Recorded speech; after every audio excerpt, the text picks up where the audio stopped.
So you know how I regularly, lately anyway, I've been talking about how toxic masculinity. I sort of mention it in relation to some of the recent stories I've been looking at, the Pittsburgh gun ownership laws and all of that kind of thing. You know, just in general, when I talk about gender and constructed stereotypes, which are probably not they're not really beneficial for either females or males, and that there are more than two genders. There's more than this binary gender thing. Well, anyway, it's interesting, just as I've been talking about this lately, the what it's called, the APA, which is the largest psychological association in the the American Psychological Association. They've actually talked about how in a first ever set of guidelines to help psychologists work with men and boys, the association states that, quote, traditional masculinity is psychologically harmful and causes damage that echoes both inwardly and outwardly. And then this article in RT.com says, but what is traditional masculinity anyway? The American Psychological Association says, traditional masculinity is defined by, quote, stoicism, competitiveness, dominance and aggression, end quote.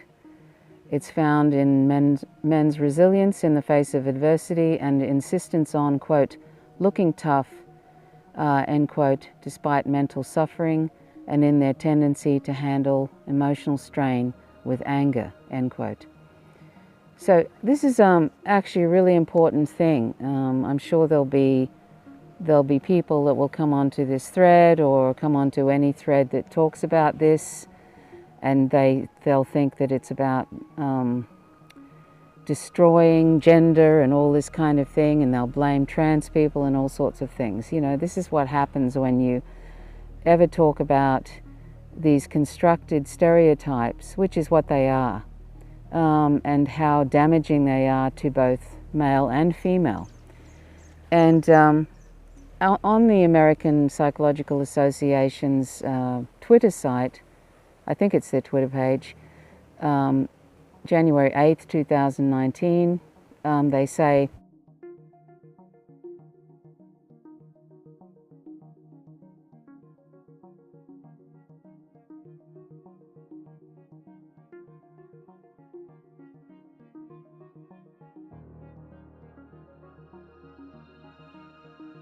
the guidelines support encouraging positive aspects of, quote, traditional masculinity, end quote, such as courage and leadership, and discarding traits such as violence and sexism, while noting that the vast majority of men are not violent.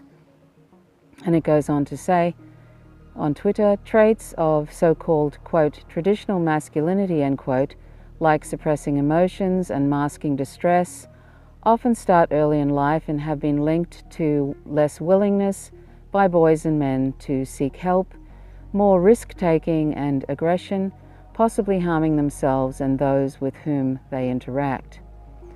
Now, I don't know why anyone would have a problem with assisting men and particularly young children, in sort of being able to express their emotions and be able to talk about their own suffering and abandon this terrible thing of having to suck it up. All the terrible things that are put on to many male children, not all but most, and society still puts it on them. To sort of be tough, not to cry, you know, to not talk about things when you're having trouble or anxiety or anything like that. Now, putting that aside, we have to ask ourselves, I've asked this question in other, blogs, why are a lot of men in society so violent, towards women and towards, other minority groups? It's a sort of a punching down thing that happens. This whole white supremacist thing, the alt-right and all of that, you know, men joining that because they feel disempowered and they think that that gives them strength through dominance and all this kind of thing. Why is there an epidemic of rape in the world? Why are there epidemics of domestic violence towards women? I'm not discounting that there are domestic violence towards men from women, but I'm saying the majority of domestic violence is men towards women. Homicides, 90% of homicides are committed by men. You know, why are all these things happening? And I don't believe that it's to do with testosterone, I'm sorry. Because, you know, you'll have male monks who are totally nonviolent and literally, you know, to get them to be violent is, you know, like, I mean, it's the way they've worked on themselves, right? It's not a male thing to be inherently violent.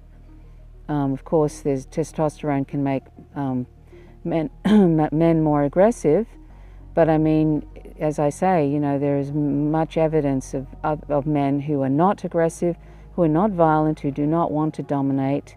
There's lots of examples of that in the world. So it's not some sort of inherent biological thing that cannot be overcome.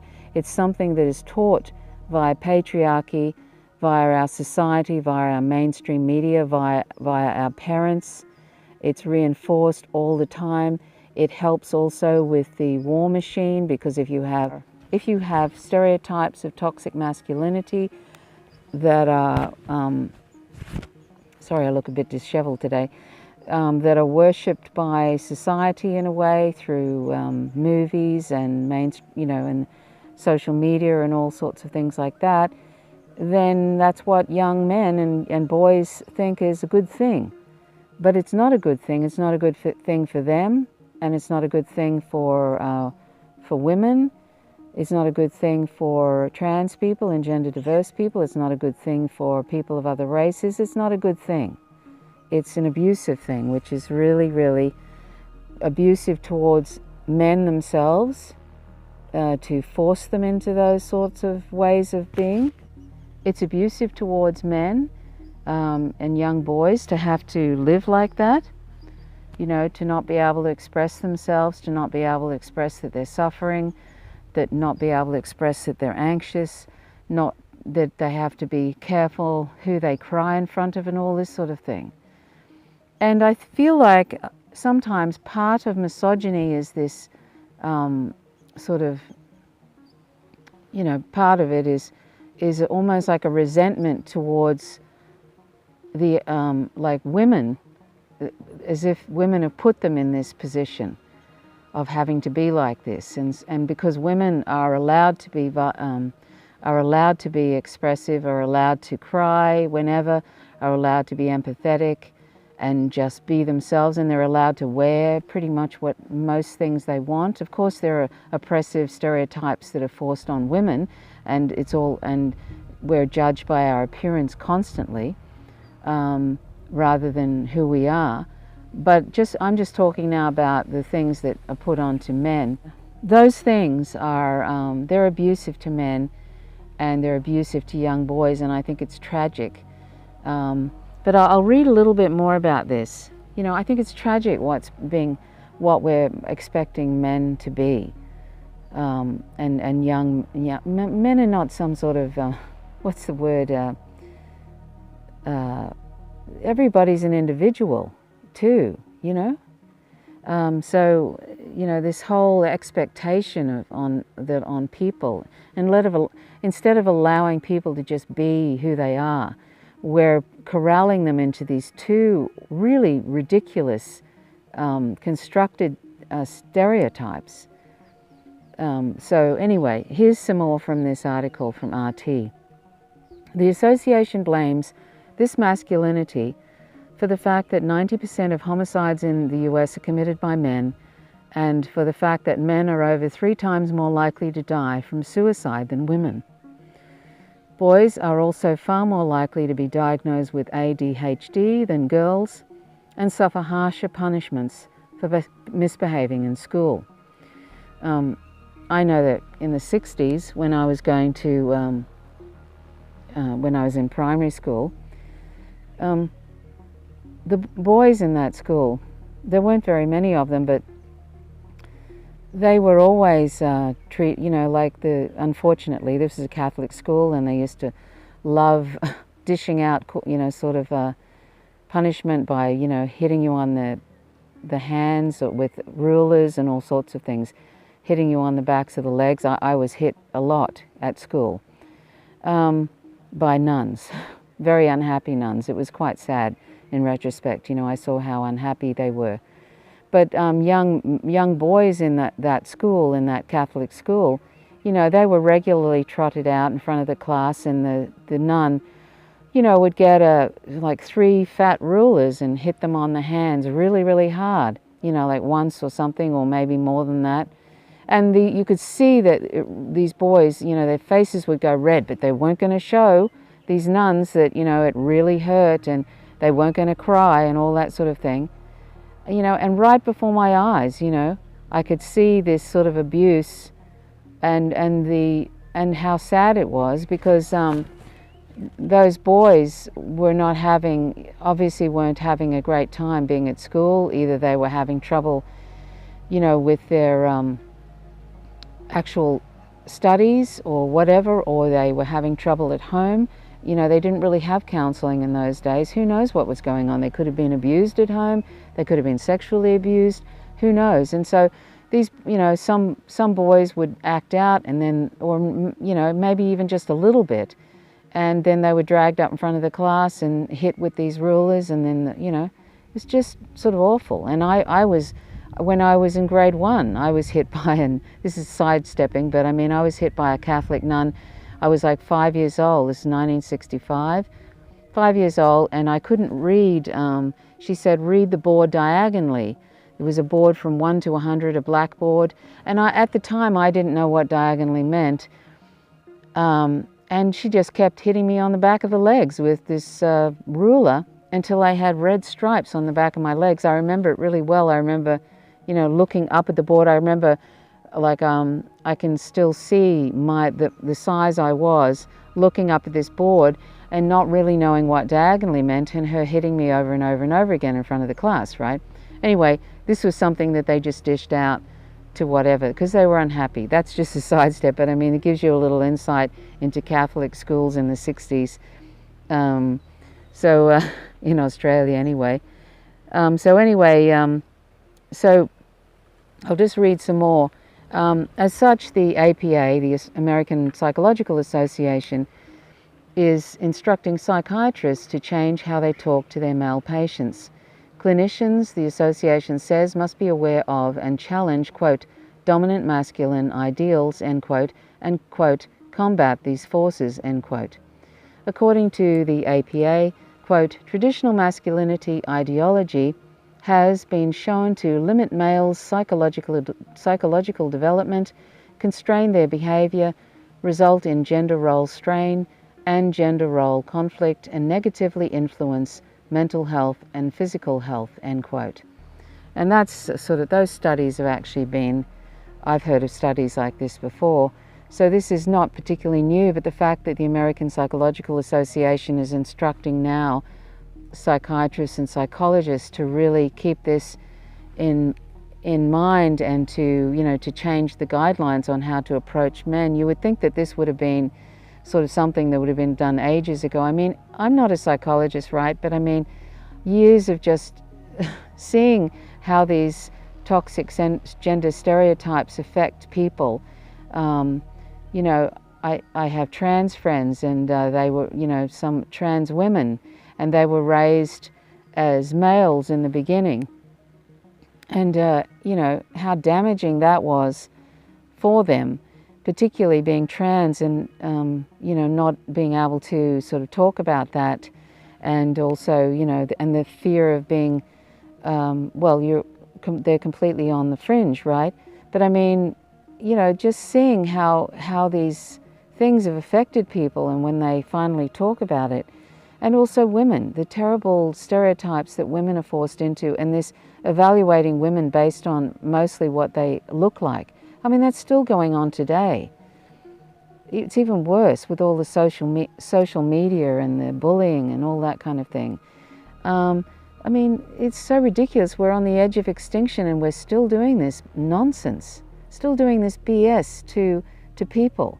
You would think we would have gone, you'd think we would have gone forward, wouldn't you? But no. So anyway, I'll just read a little bit more of this.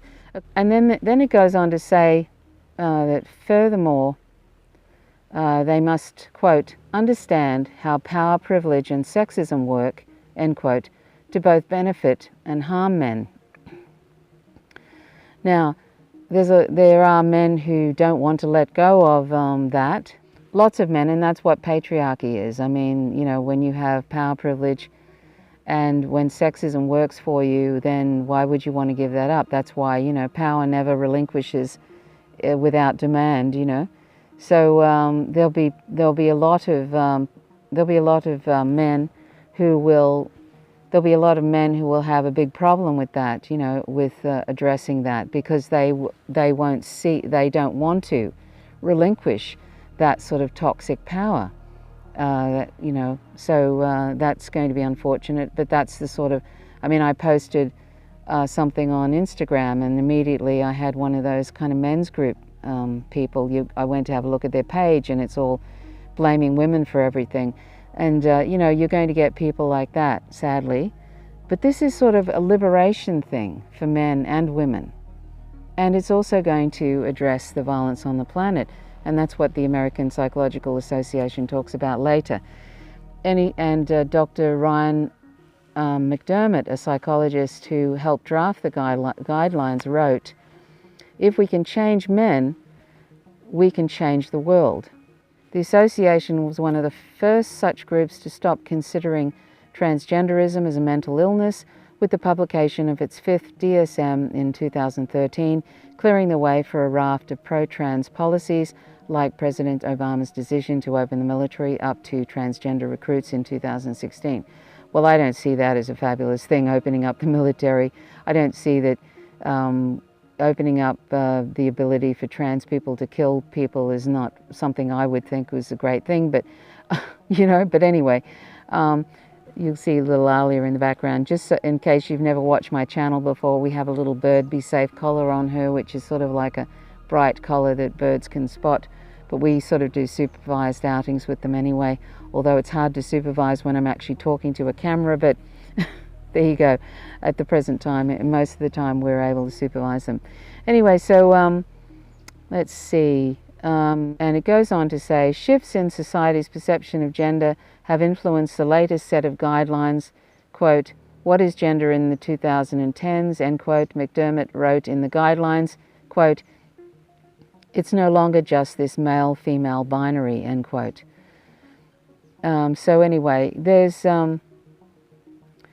that's all I wanted to share really from that article, and I'll leave a link to that article in the information section. I think this is a really great thing.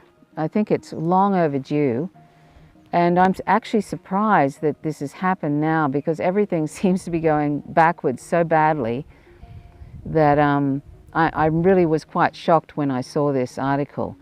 And I really hope that they don't get much pushback. I'm sure they will, because there's some people, I don't know, I really, you know, you have to wonder where some of the people that push back on this, where they're getting their funding from. Because why would anybody, like I said, why would anybody want to, you know, for young children to be stuck in a sort of a prison of our making, where they're not allowed to be children and just express themselves and be empathetic, you know, and it will change the world if we're able to break out of these, and they're constructed gender stereotypes.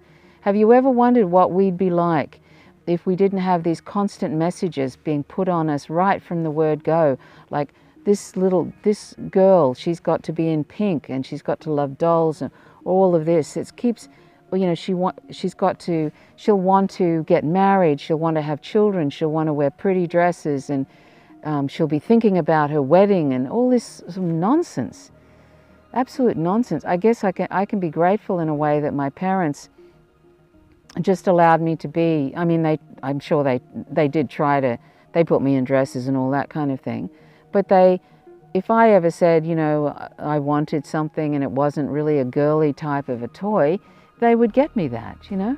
They weren't, and they're much older than I am. Like, I was adopted. They were, like, my mother was about 45 when I was adopted, and now she's 103. I mean, she's 2 generations older than me. My father was he's dead now, but he was like 3 years older than her, or 4 years older than her, and she, you know, she sort of, you know, they were that, you know, 2 generations more, and they still allowed me to have other things besides just the typical girly things. But anyway, you know, and it's fine if girls want girly things, you know, whatever. That's fine. There's nothing wrong with that. But to force everybody and make them feel like they have to adhere to a certain sort of stereotype, and that this constant enforcement with girls that it's about how you look.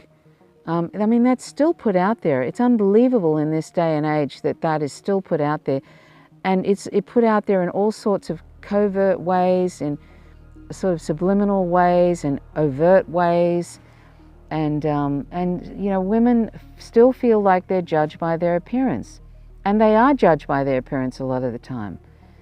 I get this on my channel. You know, I'll be talking about something, and then someone who disagrees with me will say something misogynist that has nothing to do with the content. You know, and I see that with other women who do stuff online. Nothing to do with the content that they're talking about. If somebody doesn't like it, they'll immediately default to misogyny and sexism, and criticize somebody's woman's appearance. So what does that tell you? And it's completely acceptable on social media. It's not seen in the same way as, say, racism might be seen or whatever. It's completely acceptable, and that tells you that in our society, misogyny and sexism is acceptable, very acceptable. It's very acceptable, and it works for patriarchy. You know, it works to continue keeping women in their place, and you know, and forever, for all the things about we're supposedly going forward, it's not the case. We're not really moving forward, we're moving backwards. But I see this thing by the American Psychological Association as a really great thing, and I think it will be so great for so many men. Hopefully, you know, they're going to have to undo a lot of social conditioning, and they're going to have to undo a lot of their parental conditioning and so forth. And it's, you know, it's sad that it's so late in our existence as a species, because, like I often say on this channel, that you know, it doesn't look very hopeful for us to be going beyond the late part of this century as a species. I think we're going to go extinct and take most species with us. And it's sad that at this stage it's only just starting to really open up, that a major association is putting this out. But better late than never. I mean, if it can save some male child from ending up killing themselves because they couldn't ever express themselves, and they couldn't handle, they internalized the anger and killed themselves, or they externalized it and killed their partner and killed their whole family or whatever, or went on a rampage in a school and killed everybody. You know, if it saves them that mental anguish and saves a whole lot of lives, that's fantastic. You know, we should applaud this sort of thing. And I don't know why anybody, and that's why I sort of really have suspicions about who's funding the people that are pushing against that, or what sort of agenda they have that they would be against something like this. Why would anybody be against it? This is a healthy direction.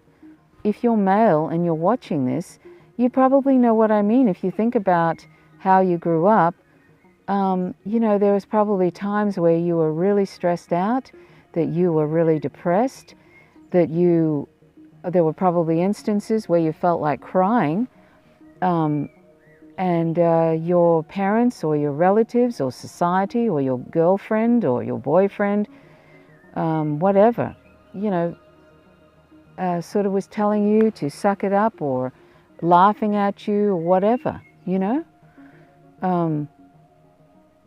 I mean, it's terrible. I mean, I was watching Graham Elwood's channel, you know, the political vigilante, and he did a public video about his Me Too sort of thing.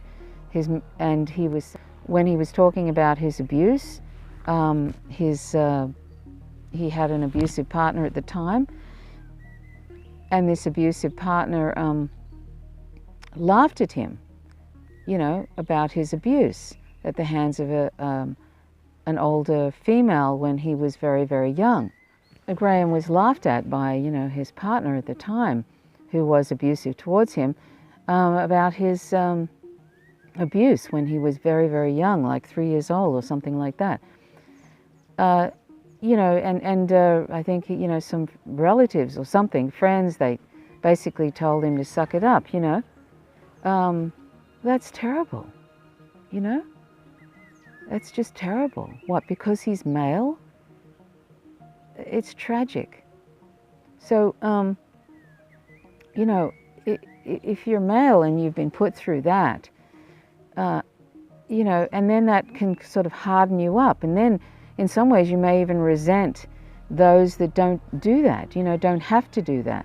Like women, you know, they don't have to. Most women don't have to suck it up.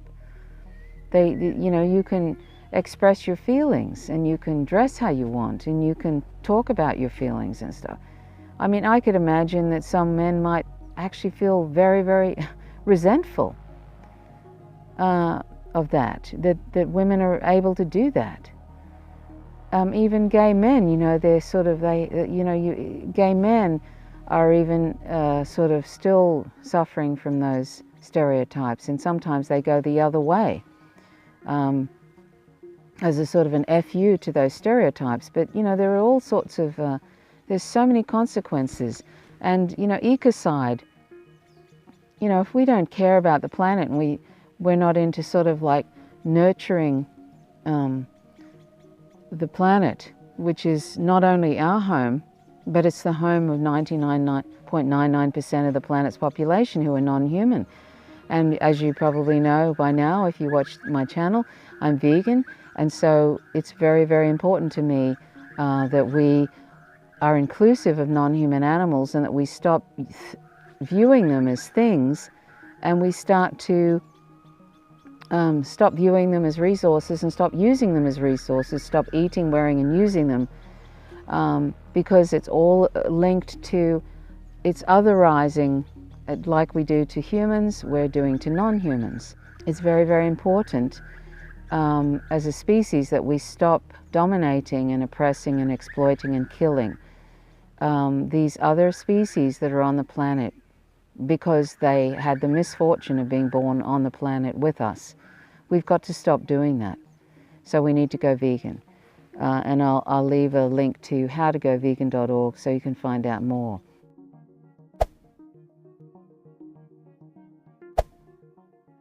I talk about this, I sprinkle this in, if I'm not doing a direct vegan video, I usually sprinkle this in with anything I talk about because it's all related. You know, there's a lot more about us that is common and that we have in common with each other than there is that's different. But we focus on the difference and then we target those that are different, and then we end up, they become targets of violence. Non-human animals are targets of violence, that they're otherized to the point where we think they're stupid and lesser just because they're different. And we do that with people. And we do that with even this BS binary that we have with genders. If you're outside of that binary, you're seen as suspect, or you're seen as somebody to get into line and vilify to the point where, you know, I mean, this government we have in Australia is basically trying to undo anything that is supportive of the LGBT community. It's appalling what, you know, this right-wing government we have at present. This is really all I wanted to talk about today. I think it's a great thing and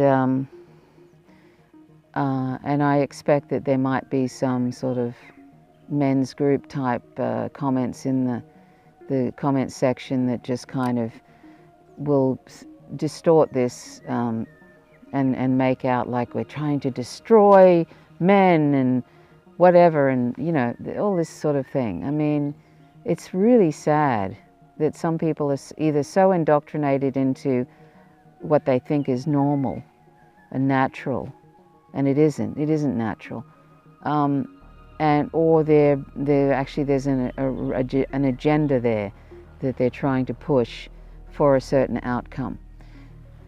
So anyway, that's all I wanted to say. I hope that I hope you're well, and I hope that 2019 is going well for you so far. Thanks for subscribing to my channel, and if you haven't, please subscribe if you like, and please hit the like button, leave comments, and please keep them civil. I always enjoy comments if they're addressing the content and not sort of ad hominem, and also click the notifications bell for updates, because if you don't do that, they don't let you know if there's an update. Okay, so that's all I wanted to say. Thanks so much for watching. My name's Trish Roberts. You're watching Faint Signals from Vega. Till next time, bye for now.